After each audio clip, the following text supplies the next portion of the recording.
Hello दोस्तों, आज आप लोग को दिखाऊं कि किस तरह पबजी मोबाइल डाउनलोड करते हैं। तो अभी आप लोग को वेबसाइट का लिंक मैं डिस्क्रिप्शन बॉक्स में डाल दूंगा, वहाँ से आप लोग डाउनलोड कर सकते हैं। देखिए मेरा पबजी मोबाइल अभी इंस्टॉल है फिलहाल। तो आप लोग को इस तरह वेबसाइट पे लेके जाएगा। देखिए PUBG mobile 10 point new error ऐसा लिखा हुआ है। तो आप लोग इसमें क्लिक कीजिए।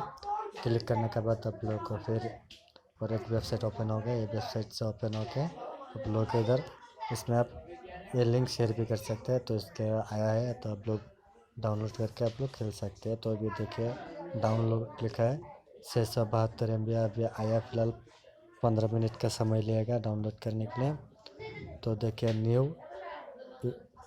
न्यू आया है। अभी देखिए कितना लुक है, तो आप लोग इधर देख सकते हैं। तो प्ले स्टोर से हट गया, लेकिन आप लोग को 15 दिन 20 दिन 1 महीना के अंदर मिल जाएगा, ऐसा न्यूज़ मैंने सुना है। तो आप लोग को आज वीडियो इतना ही था। मेरा चैनल को सब्सक्राइब नहीं किया, प्लीज़ सब्सक्राइब कर लीजिए। जब भी मैं इस वाला वीडियो डालूँगा तो आप लोगों को सबसे पहले आप लोगों को मिलेंगे। तो